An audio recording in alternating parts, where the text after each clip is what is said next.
how to truly grow your legs is to find movements that are really high in stimulus, lower in fatigue.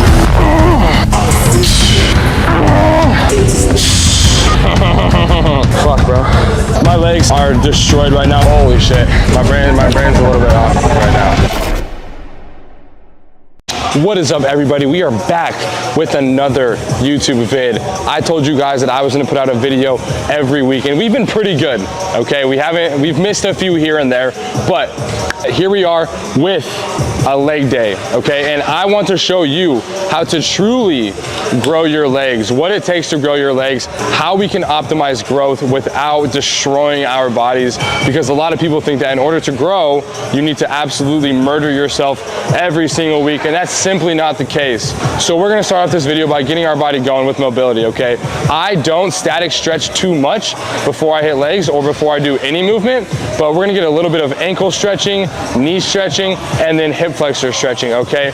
Just so that we can get loose and optimize our range of motion when we go into our movements. Before we get into our leg day, you cannot forget the holy grail, the Rice Krispie treat, okay? You wanna make sure pre-workout that you're eating something high glycemic index, okay? High sugar, something that's gonna shuttle fast into your bloodstream, that's gonna digest quick, so you're getting that energy for your workout. You can do many different things, right? It doesn't have to be a Rice Krispie treat. You can do gummy bears, you can do Pop-Tarts, right? I typically like to go towards foods with lower amounts of fat. Fats aren't bad, right? They're just slower digesting. So for example, a Pop-Tart, it's gonna be great. It might not digest as quickly, so have that a little bit further before your workout. I'm eating this right before the workout. It's gonna get into my bloodstream quick, okay? But with the Pop-Tart, it takes a little bit longer. Now there's more fat. So, but what comes with that is that you're gonna have a little bit more energy throughout your workout, okay? So keep that in mind. All right, so typically before my leg days, guys, I have super tight hip flexors, super tight hips. So I'm going to make sure that, see, as I do that, it's pretty damn sore.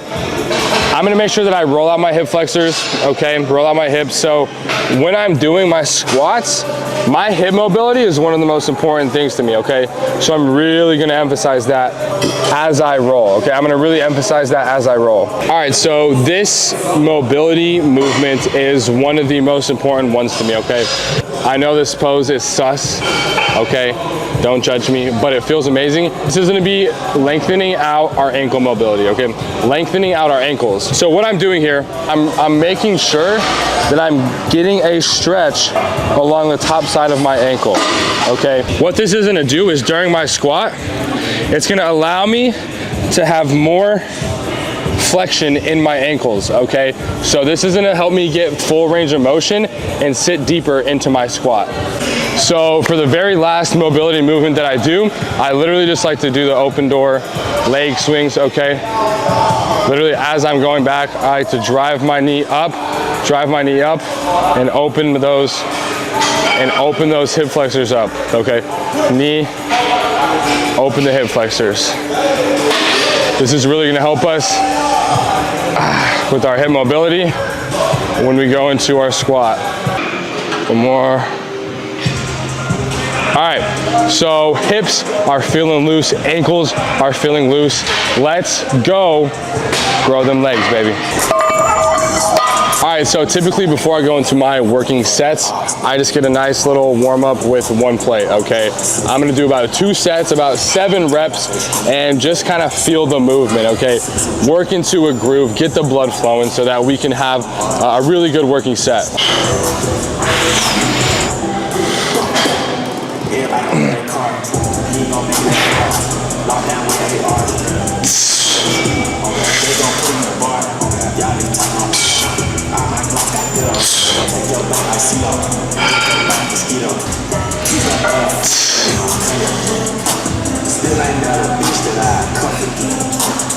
So I am going to actually take these shoes off. My biggest tip for anybody hitting legs is to wear flat-soled shoes, right? Flat soles. And I also recommend low-top shoes. I'm not wearing them right now because I actually don't have them with me. So the reason why I like low-top shoes is because it does not restrict your ankle mobility. I want you guys to see this. When I have high-top shoes on, as I go down, the high top of this shoe is restricting my ankle's ability to continue to bend forward. We don't want that. We want our ankle to be able to bend as forward as possible, okay?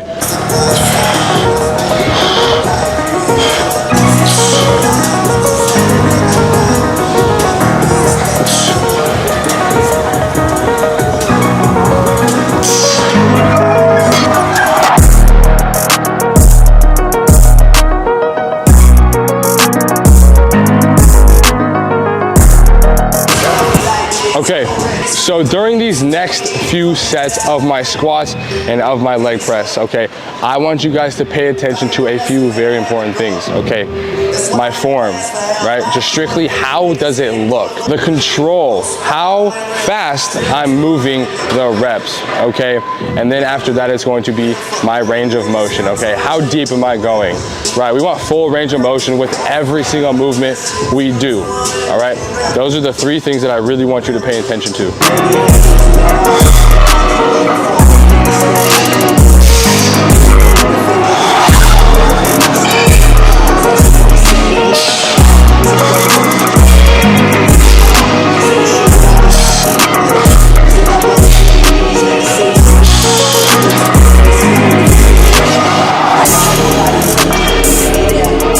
My quads are feeling it, okay?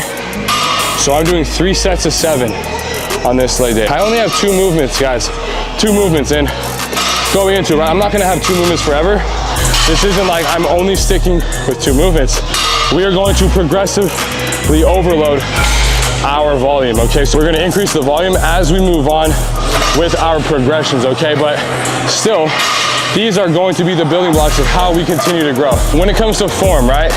My philosophy is that not everything is for everybody, okay?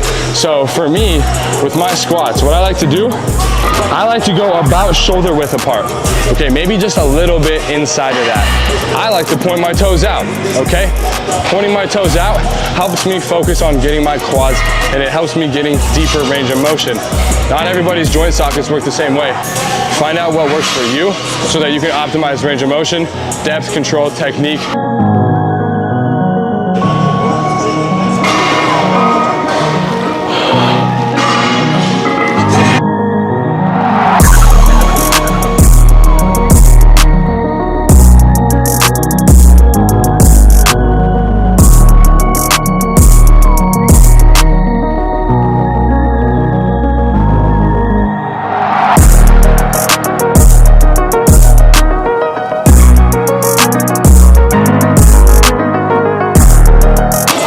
So we're done with barbell squats. All right, 3 sets, 7 reps of each set. Now we're gonna go to leg press, all right? Dude, my legs are destroyed right now. The pump's pretty crazy.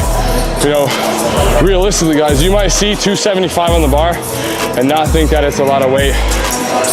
When you do things right, that's a lot of weight, okay? So you're gonna see myself, my clients, some of the best bodybuilders in the world, you're not gonna see them pushing 600 pounds on their movements, right? They're focusing on technique, form, right? Range of motion, the ways to grow. The goal is to optimize that growth, okay? Make your life easier, make you feel better, right, by reducing that fatigue, okay? Because it's a lot more fatiguing to put 600 pounds on that bar than it is to put 275 with quality range of motion and getting a good stimulus. There's a big difference there, okay? So think about that, be mindful of that going into your next session. All right, so leg press is one of the biggest ego lifts, ego movements that I've seen in my entire life, okay? I have people come to me all the time bragging about their leg press PRs, right? I promise you, my legs aren't the biggest in the world, okay? But I promise you that these quads right here are moving less weight than your 750 pound PR, okay? And hopefully if you've watched the video up to this point, you understand why that is. So the biggest key for me on this movement is to not let your butt raise up off of the pad, right? So as you can see here, if you take a look at my back, right? You don't want your butt to be up like this, okay? When we get the bend in the lower back, that's actually gonna cause a lot of pain. That's a little bit dangerous, okay? So we wanna make sure that our butt stays on this pad, all right? So what that means is that we need to really focus on our knee flexion and ankle flexion, okay? That's really important. And then also bringing our knees to our armpits. Those are the best cues.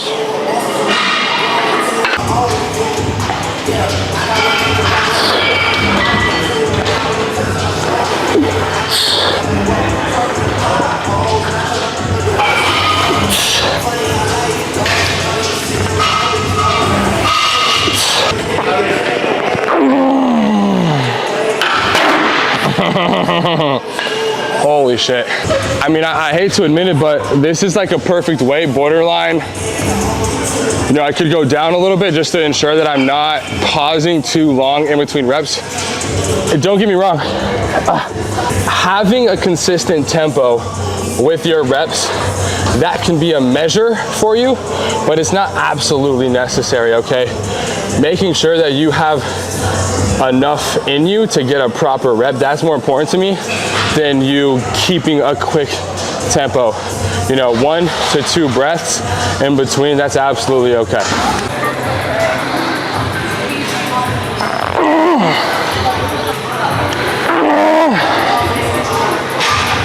All right, so as you guys can see, my quads are insanely pumped right now, okay? Leg press gives me a really good stimulus, okay? And noticing how good this feels for my quads lets me know that my fatigue on my barbell squat is getting a little bit bad, okay? My stimulus to fatigue ratio for my barbell squats is starting to die down. This is my second block in over a year since I've had barbell squat. I took about a year off of barbell squat. My coach finally put it back in, okay? And so it felt really good at the beginning, right? It was feeling fresh. You know, that stimulus was super high, fatigue was really low. I was looking forward to it, but now that fatigue, barbells are a very fatiguing movement, okay? No matter what barbell work you're doing, it is fatiguing, okay? And so the way that I train with barbell squats, right? The fatigue's gonna build up and the stimulus just isn't quite there for me, right? I do believe that movement patterns are in check, right? Sending form videos to my coach, making sure that I am on mark with my movement patterns, because how you move is everything, right? But the stimulus just isn't there. So I'm gonna talk to my coach, see if I can get that swapped out for a different movement, like a hack squat, something like that, because if I can get this same stimulus with a different movement, right, that is gonna be really beneficial for growing my legs. So how to truly grow your legs is to find movements that are really high in stimulus, lower in fatigue, and those are going to alternate, okay? You're gonna have to swap out movements, find fresh movements to take place for the staler movements. So we're gonna go to gym 2. I'm gonna show how to actually hit a calf movement because so many people do it wrong, and then we're gonna wrap it up. This is how you grow your legs, baby. Alrighty then, for our very last movement, we are hitting calf raises, okay? Standing calf raises, and this movement is one that I see done improperly all the time, and you might think, yo, it's super easy, it's simple. Yeah, it is simple, but you're doing it wrong, and I promise you that you are. So stretch under tension is an independent factor of hypertrophy. So that's what we're gonna do. We're gonna get under. Most gyms have a standing calf raise machine. So I am going to make sure that I'm getting a full stretch in my calves. This is as deep as I can go. And then I'm gonna press from there, okay? Full stretch. Full stretch. Go. Full stretch. Explode. Full stretch. So you can do multiple variations. You can do your toes pointing in, your toes pointing straight, and then your toes pointing out. Okay, each one of those will work. They'll hit different parts of your calves, but the standard is the standard. Full range of motion. Make sure that you're actually feeling your calves being hit. Working out isn't about just doing the movement, right? It's about feeling the movement, okay? Feeling that muscle being hit. If you're not feeling it being hit, you're not gonna grow. You're gonna stay a skinny bitch, okay? And nobody wants small calves, myself included. Alex Would you say you got small calves or big calves?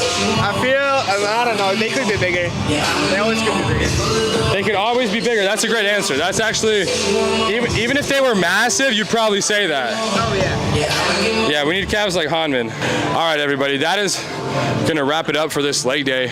3 movements, okay, barbell squat, leg press, and then standing calf raises. And hopefully you guys learned a thing or two, okay? Range of motion, technique, quality of lifts, all of the above, okay? Training is not just about volume. It's not just about going into the gym and moving your body, right? It takes a lot of mind-muscle connection. It takes a lot of focus. And it takes a lot of admitting that you need to get fucking better, okay? That is one of the biggest things, is that knowing that you do not know everything, right? I have had to drop my ego from here to here in the last 2 years. And there's a reason why I've been able to be successful in my bodybuilding journey, in my physique journey, in my mental health journey, because I understand that I do not know everything, right? I'm still learning every single day. I'm surrounding myself with people who are better than me so that I can be better. I will level up to reach their expectations. The universe loves homeostasis, right? What homeostasis is the balancing out of something. So when you have people that are above you, right, they're not gonna come down to you to create that homeostasis, right? You're gonna have to level the fuck up so you can reach their level, okay? So surround yourself with people who are better than you, that can teach you, right? And you're gonna fucking succeed no matter what, all right? So take that with you guys. Thank you for watching this video. Hopefully, if you learned something, please comment it down below. Let me know that you learned something, and stay tuned for the next video because we're putting new ones out every week. We're bringing value and we're reaching new heights. Peace.